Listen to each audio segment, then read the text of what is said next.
Adjustment number 3, treatment of prepaid expenses. अब जब journal किया था हमने, तब मैंने आपको तभी बता दिया था कि प्रीपेड एक्सपेंसेस की दो एंट्रीज होती हैं। एक कि जब हम पे कर रहे हैं तभी हमें पता था कि हम अगले साल के भी कुछ दे रहे हैं।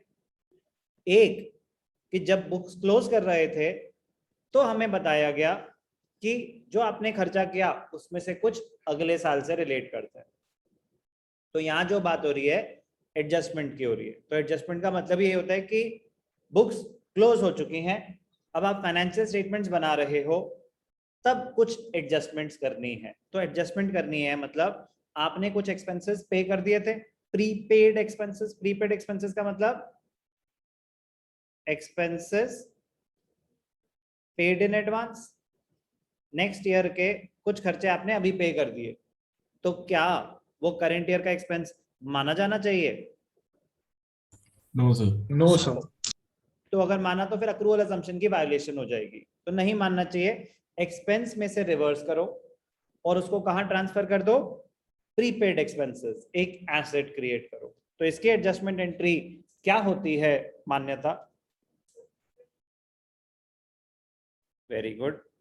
Prepaid expenses account debited to expenses. Prepaid expenses account debited to expenses. Prepaid expenses debit क्यों हो रहा है? क्योंकि हमारे एसेट्स बढ़ रहे हैं। एक्सपेंसेस क्रेडिट क्यों हो रहा है? क्योंकि हमारे एक्सपेंसेस कम हो रहे हैं। तो दो एस्पेक्ट्स क्या रहेंगे? एक एसेट्स क्रिएट हो जाएंगे बैलेंस शीट में, और दूसरा एस्पेक्ट आप एक्सपेंस में से उतना पोर्शन माइनस कर देंगे, वो क्रेडिट एस्पेक्ट हो गया। एग्जाम्पल के थ्रू दिखाता हूं, ध्यान से देखना। ट्रायल बैलेंस में दे रखा है रेंट 50,000। तो जो ट्रायल बैलेंस में रेंट 50,000 आ रहा है, श्रुत क्या है ये?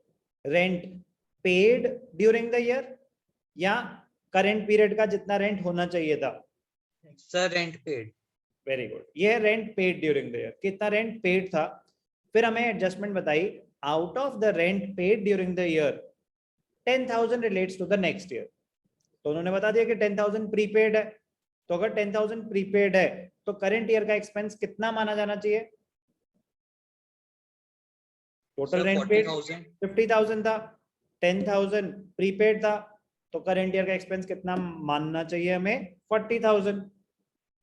तो लॉजिकली तो सब कुछ ही समझ आ रहा है। प्रेजेंटेशन देख लेते हैं एक बारी कैसी है, ध्यान से देखना। रेंट, इस पीरियड का रेंट टोटल कितना हमने पे करा?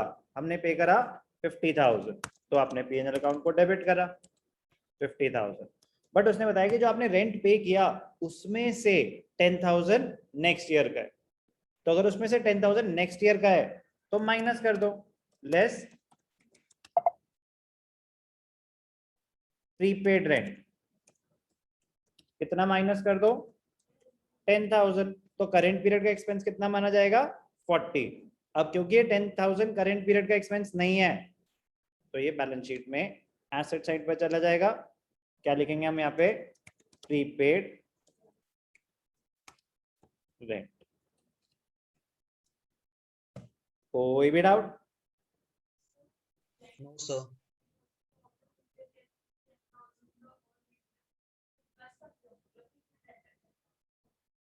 क्वेश्चन समझ नहीं आया? क्वेश्चन पूछना चाहते हैं आप? फिर से सोचो क्या बोल रहे हो। क्या गिवन है हमें ट्रायल बैलेंस में? रेंट पेड 40,000 गिवन है, और लिखा हुआ है 10,000 relates to the next year. तो 40 माइनस 10 कर देंगे। क्या आपने पे करा 40 और नीचे बोल रहा है कि 10,000 अगले साल का है। जो ट्रायल बैलेंस में आ रहा है वो इस साल पेमेंट कितनी हुई, और नीचे आ रहा है कि उसमें से कुछ पेमेंट। मैं कह रहा हूं एडजस्टमेंट में लिखा हुआ है कि प्रीपेड रेंट अमाउंटेड टू 10,000, तो वो इम्प्लाइड होता है कि जो ट्रायल बैलेंस में फिगर आ रहा है दैट इज रेंट पेड, और कुछ प्रीपेड भी है और वो एडजस्टमेंट्स में है, तो मतलब उन्होंने एडजस्ट नहीं करा हुआ है, आपको ही करना है। तो प्रीपेड को एडजस्ट करना मतलब एक्सपेंसेस में से रिवर्स करना और एसेट्स में दिखाना। सर एक और डाउट है सर। सर जैसे अगर ये क्वेश्चन में out of the rent paid during the year की जगह लिखा हो कि apart from the rent paid 10,000 is paid more for the next year, तो वो कैसे करेंगे? Apart from the rent paid, तो कहाँ शो हो रहा है वो? मतलब आप कह रहे हो कि ये तो पे हुआ है, इसके अलावा तो फिर ट्रायल बैलेंस शो क्यों नहीं कर रहा? अगर पे लेकिन कर दिया तो ट्रांजैक्शन हुई होगी। यस सर सर, लेकिन वो 10,000 प्रीपेड ना सर, वो आपने नेक्स्ट ईयर के लिए पे करा है तो सर। बेटा अच्छा चलो, जब रेंट पे करते हैं तो जर्नल एंट्री क्या होती है? Sir rent account debited to cash account, तो जब आपने रेंट टू कैश कर दिया तो रेंट अकाउंट तो डेबिट हो गया। Yes sir. तो जितना भी रेंट पे किया, चाहे करंट या अगला, जब तक एडजस्टमेंट नहीं हो जाती वो तो रेंट में ही रहेगा। Yes sir. तो रेंट का लेजर में वो शो कर रहा होता। Yes sir. Yes sir. तो इसीलिए जो यहाँ पे ट्रायल बैलेंस से हम जो फिगर ले रहे हैं वो है कि rent paid during the year. फिर हमें पता चला कि उसमें से कुछ इस साल का नहीं है, तो वो बाद में पता चला हमें, तो वो Okay, sir. adjustment करने के लिए बोल रहे हैं। Okay sir. ओके इसी का एक और एग्जाम्पल मजेदार, ध्यान से देखना। एग्जाम्पल 2, वही सेम, एक में हमें अमाउंट दे रखा था, एक में उन्होंने बोला थोड़ी मेहनत कर लो, अमाउंट कैलकुलेट करो। सैलरीज 75,000 ट्रायल बैलेंस के अंदर आ रही हैं। जो ट्रायल बैलेंस के अंदर आ रही हैं वो क्या होती हैं? Salaries paid. हमने सैलरीज पे करी 75,000।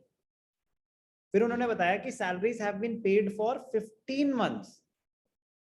साल में तो 12 ही महीने होते हैं, इसे क्या जल्दी हो रही थी?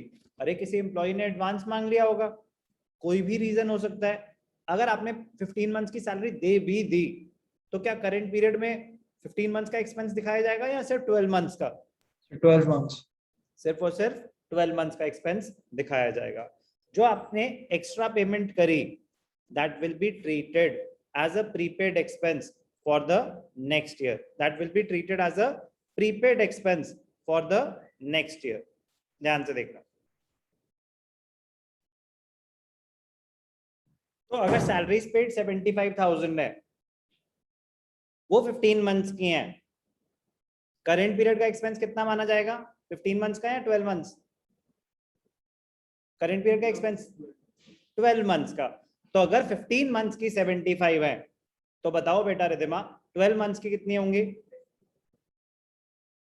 अरे रास्ता बताओ ना, सीधा आंसर मत बताओ। कैसे निकालेंगे सैलरी पर मंथ? गुड, ध्यान से देखना। वर्किंग नोट्स में सैलरीज पेड फॉर 15 मंथ्स कितनी है? 75। Salary per month 75 divided by 15, 5,000। Salaries for 12 months या 3 मंथ्स, एक ही बात है, 15,000 कि 5,000 अगर पर मंथ है, आपने एक्स्ट्रा कितनी दे रखी है? 12 की तो देनी चाहिए थी, आपने एक्स्ट्रा कितनी दे रखी है? 3 मंथ्स की। तो प्रीपेड सैलरीज कितनी हुई? 15,000। समझ आया कैसे? तो प्रीपेड सैलरीज अगर 15 है तो प्रेजेंटेशन कैसी रहेगी? ध्यान से देखेंगे। तो जब अमाउंट नहीं दिया होता तो फिर 2 स्टेप्स हो जाएंगे। पहले आप अमाउंट कैलकुलेट करेंगे, फिर आप बेसिक एडजस्टमेंट में पहुंच जाएंगे कि प्रेजेंटेशन की बारी। To salaries 75,000 less prepaid salaries कितना? 15,000।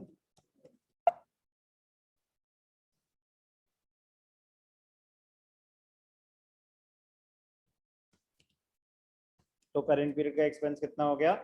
60,000। तो बैलेंस शीट में एसेट साइड पे आ जाएगा, क्या आ जाएगा? Prepaid salaries. आपने कुछ और बोला था? ठीक, किसी को कोई भी डाउट? कैलकुलेशन या understanding of the adjustment prepaid expenses? No, sir.